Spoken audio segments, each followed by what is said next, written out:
우리가 느헤미야서를 읽어가면서 성경의 다른 역사적인 것은 설교 중에 많이 들어서 알고 있는데, 사실 이 배경이 되고 있는 페르시아의 역사에 대해서는 우리 모두가 상당히 다른 지식에 비해서 별로 모르는 바가 많습니다.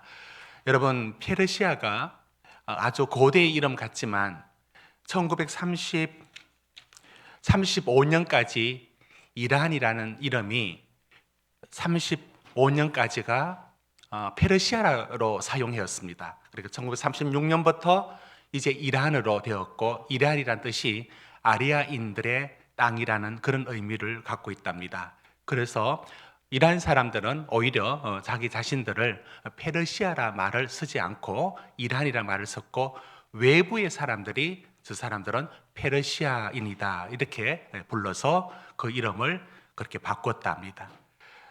우리가 알고 있는 한 제국이 얼마나 큰 제국이 될 수 있는지, 지금은 그런 나라가 없습니다. 우리가 초강대국이 미국이라 하지만 고대의 제국이 얼마나 큰 땅을 차지했고 얼마나 큰 왕의 권력이 절대적이었는지에 대한 부분들은 조금 지식을 우리가 가질 필요가 있는데, 그걸 다 다룰 수는 없지만 영상을 짧게 준비했습니다.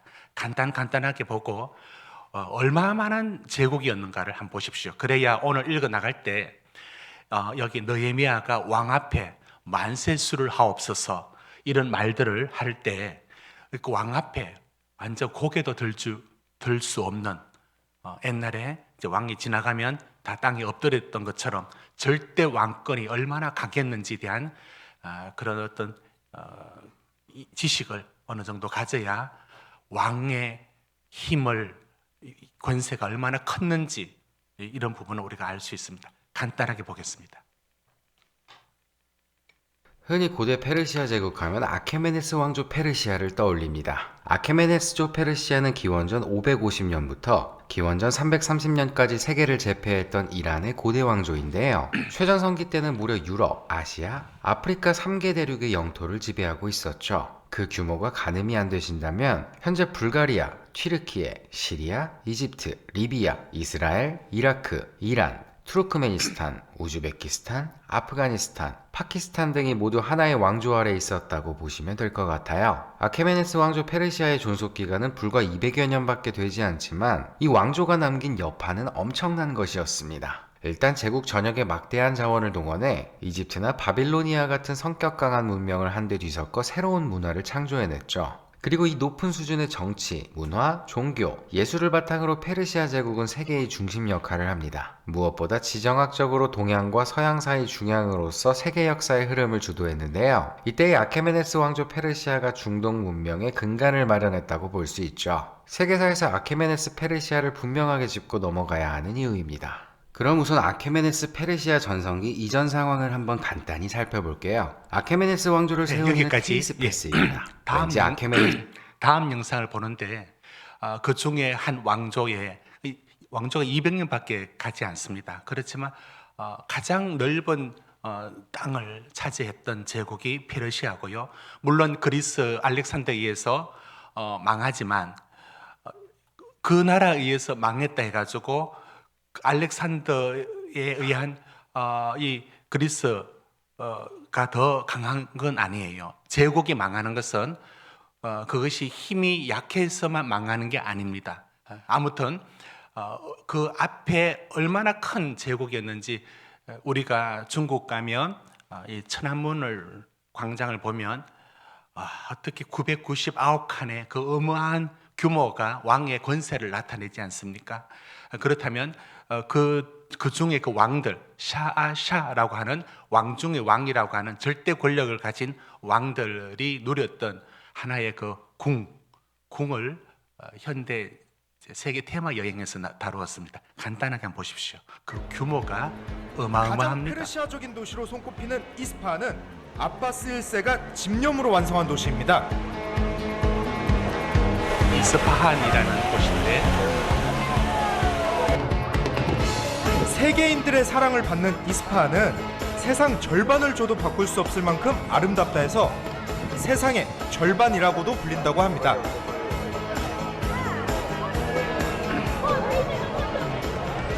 네, 저는 세상의 절반이라고 하는 에스파한에 있는데요. 이 에스파한은 페르시아의 보석이자 이슬람 세계에서 가장 아름다운 도시입니다. 특히 이 이맘 광장은 페르시아어로 메이단 이 샤라고 하는데요. 해석을 하면은 왕의 광장이라고 합니다. 보시면은 아바스 1세가 폴로 경기를 목적으로 만들었는데요. 지금은 에스파한 시민들을 위해 이렇게 잔디를 깔고 분수를 만들어서 아주 아름다운 공원으로 사용되고 있죠. 중국 천안문 광장에 이어 세계에서 두 번째로 크다는 이맘 광장. 직사각형 광장의 사방에는 네. 페르시아 문화의 정수라 할 수 있는 건축물들이 자리 잡고 여기까지 있습니다. 보겠습니다. 간단하게 본 것은 이제 우리가 페르시아에 대한 역사는 굉장히 저 자신도 그렇고 별로 알려진 바가 없습니다. 그러다 보니까 이스라엘 역사, 고대 건동의 역사를 다루면서 정작 이제 이란에 대한 역사 부분들을 우리가 놓치고 지금 성경의 배경이 되고 있는 이 부분들을 읽어 나갈 때 왜 그 제국이 상당한 큰 제국이었고 왕의 권력이 절대적인 권력이었는가를 먼저 알아야 됩니다. 자, 요 정도만 알고 오늘 이제 말씀에 들어갑니다. 그러면 이제 그 느헤미야가 자기의 조국의 현실의 소식을 듣고 이 문제를 해결하려면 절대적인 권력을 가진, 그리고 그는 그 밑에 일하고 있는 신하로서 바로 아닥사스다 왕, 여러분 1절 한번 보십시오. 아닥사스다 왕이 나오죠. 이 아닥사스다 왕이 세계사의 이름은 좀 다릅니다. 아르타코 세르세스라고 나옵니다. 아무튼 이 왕이 절대적인 권력을 가졌지 않습니까? 그러면 이 왕에게 힘을 빌려야 되고 이 왕이 힘만 써주면 자기 조국의 모든 문제를 한 방에 해결할 수 있는 모든 힘을 왕이 다 쥐고 있습니다. 자, 그런데 여기 신하였던 느헤미야가 이 아닥사스다 왕에게 다가갈 때 어떠했는지 간단히 한번 보겠습니다. 자, 1절을 한번 보십시오. 자, 포도주를 드리죠. 그런데 왕 앞에 수심이 없었더니 라고 말하는데 2절, 여러분 2절 같이 읽습니다. 시작. 왕이 내게 이르시되 내가 병이 없거늘 어찌하여 얼굴에 수심이 있느냐. 이는 필연 내 마음에 근심이 있음이로다 하더라. 그때 내가 크게 두려워하여, 여러분 크게 두려워하여라는 이 단어가 왜 여기 나왔는지 아십니까? 왕 앞에 수심 있는 얼굴을 보일 수가 없어요. 항상 왕 앞에는 방긋방긋 웃고 보조를 맞춰야 되고 항상 네 만극합니다, 네 맞습니다, 이거 외에는 어디 감히 얼굴에 수심이라든지 다른 마음의 왕의 마음을 불편하게 한다는 것, 지금 우리는 이해가 되지 않지만 이 절대 권력을 가졌던 왕 앞에 이 얼굴이 너 왜 수심이 깊으니? 이런 말 들으면 그 말이 좋은 말이 아니에요. 그 말로 자기가 바로 그 자리에 그 지위가 떨어질 수 있고 이게 위험한 말인 겁니다. 그래서 두려웠다라고 말하죠. 그런데 느헤미야가 이 까다로운 아닥사스다 왕이 좀 약간 다혈질적인 그런 절대 권력의 성격이었는데 이 왕이 느헤미야가 워낙 평소에 잘한 게 있었다고 보였습니다. 그러니까 평소에는 없었는데 네 얼굴이 이렇다는 것은 네가 감출 수 없는 뭐가 있었다. 왕의 신임을 받고 있었다는 게 틀림없습니다. 느헤미야가 왕에게 절대적인 신임을 받고 있었다는 사실을 보여줍니다. 그렇지만 이 일을 이제 풀어나갈 때 본인이 먼저 말을 할 수가 없는데 다행히 왕이 먼저 물어줍니다. 네가 무엇 때문에 그런지를 말하라고. 물었기 때문에 말할 수 있지 묻지 않았는데 말할 수가 없는 겁니다. 자, 그때 이 말을 할 때에 왕이, 그러면 4절 보십시오. 왕이 내게 이르시되 그러면 내가 무엇을 원하느냐? 하나님이 이 느헤미야에게 응답을 해주시고 있는 거예요. 왕이 내가 무엇을 원하느냐? 이제 절호의 기회가 왔어요. 왕 앞에 얘기만 하면 이 왕이 못 들어줄 게 없습니다. 그 제국의 왕 황제예요. 그런데 그때 여러분 4절을 우리 같이 읽습니다. 4절 시작. 왕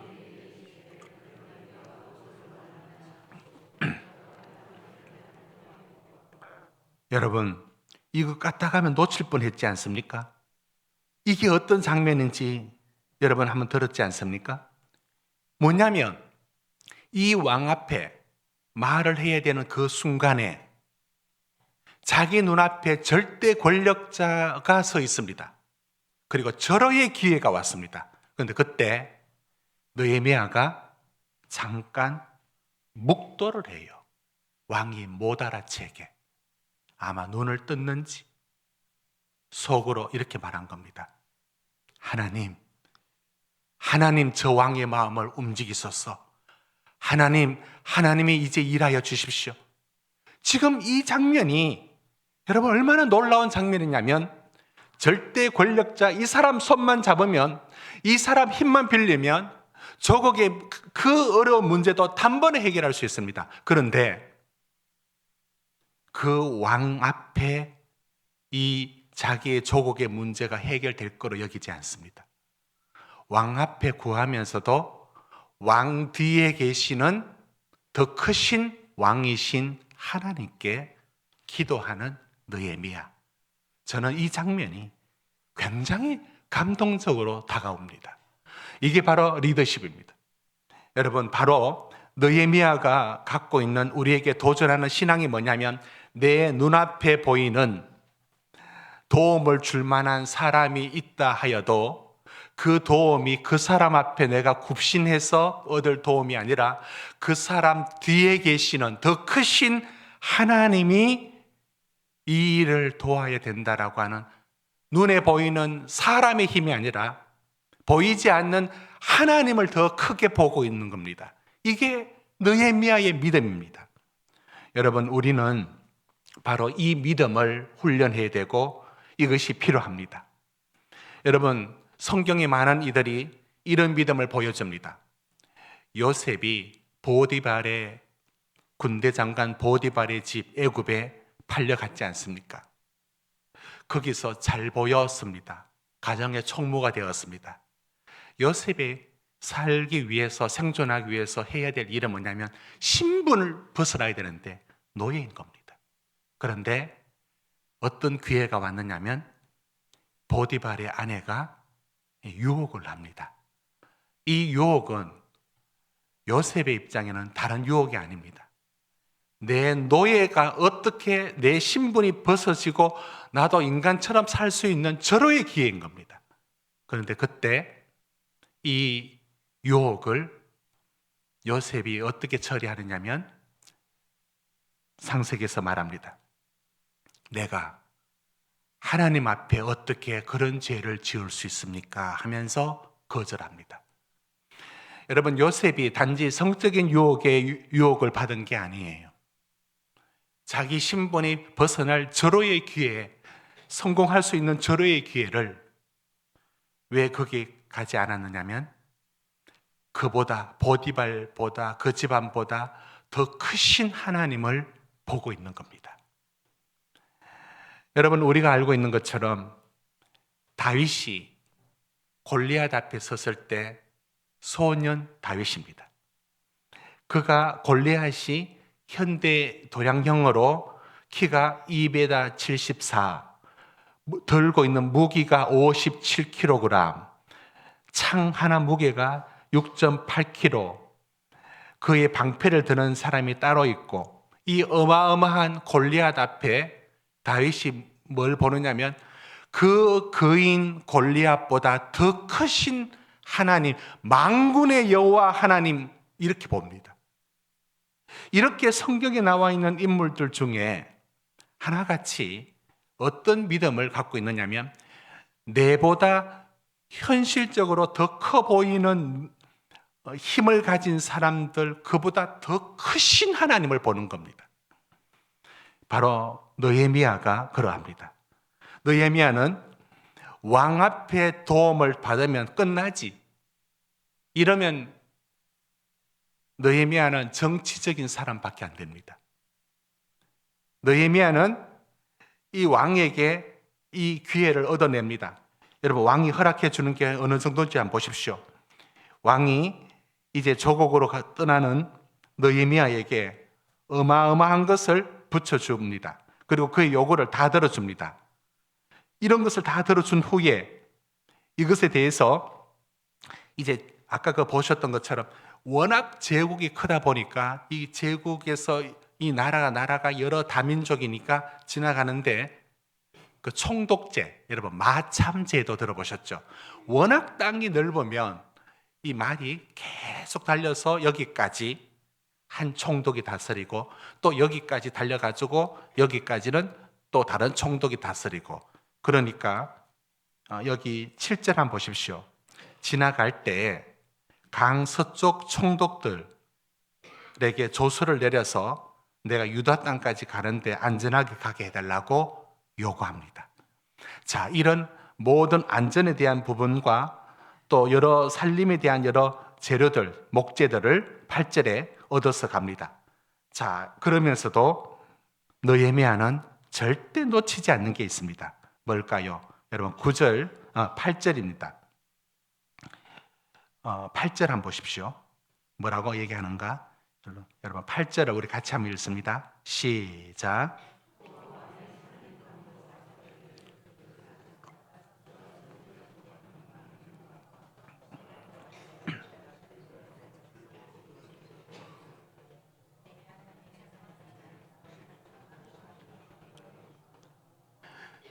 느헤미야는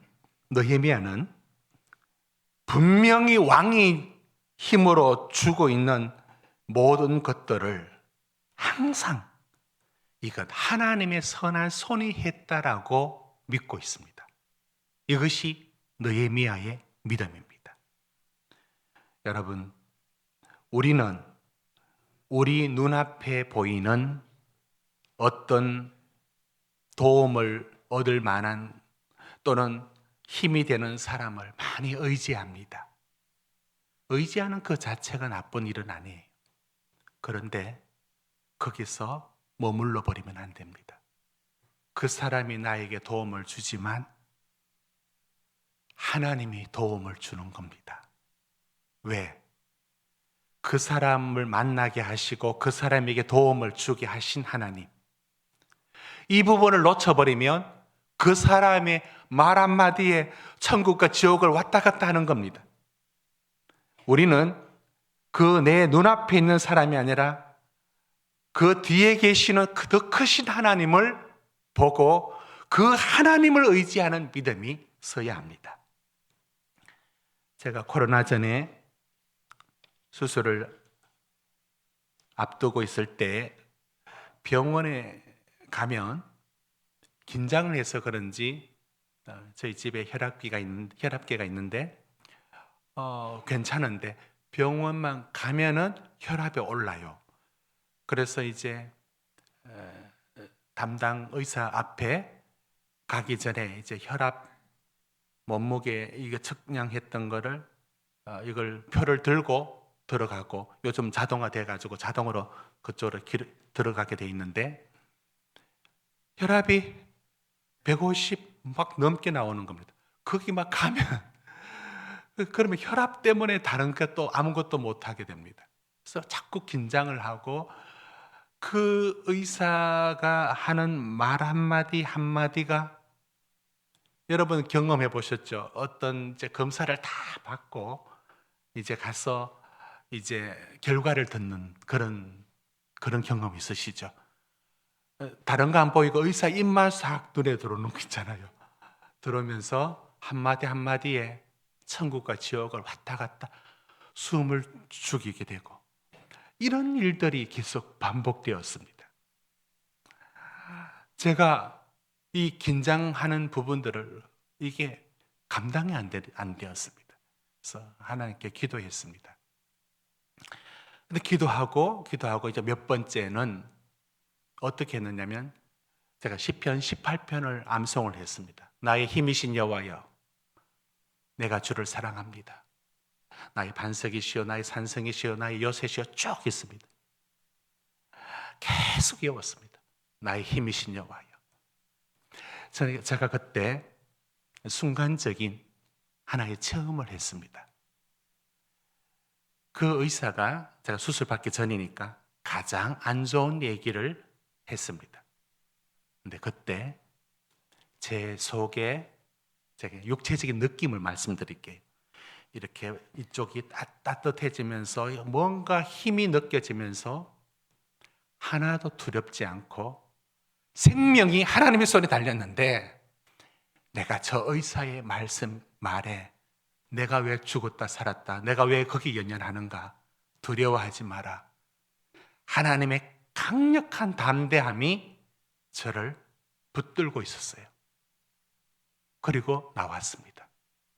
가장 안 좋은 얘기를 듣는 순간에 저는 가장 담대함으로 그 얘기가 하나도 두렵지 않았습니다. 저는 이 짧은 체험들이 그게 중요한 게 아니라 이게 뭘 보여주느냐면 여러분, 우리를 주관하고 우리에게 때로는 너무 소중한 분이 있을 수 있습니다. 그분들을 무시하는 게 아니라 우리의 삶과 죽음이, 우리의 모든 것이 그분 손에 달린 게 아니에요. 그 너머에 계신 하나님의 손에 달려 있는 겁니다. 그걸 바라보고 믿는 게 이게 느헤미야가 오늘 우리에게 도전하고 있습니다.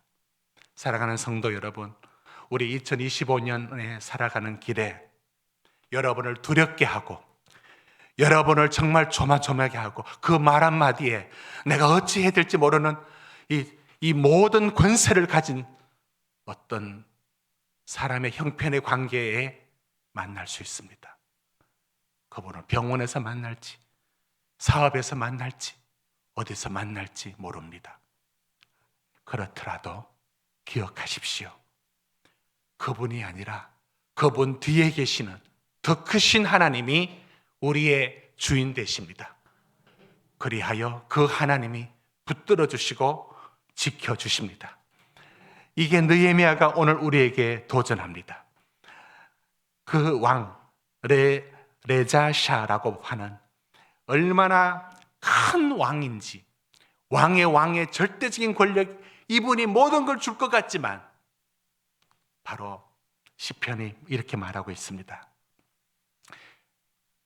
내가 산을 향하여 눈을 들리라. 나의 도움이 어디서 올꼬? 나의 도움이 천지를 지으신 여호와에게서로다. 여러분, 내가 산을 향하여 눈을 들었어요. 어디서 도움이 올까?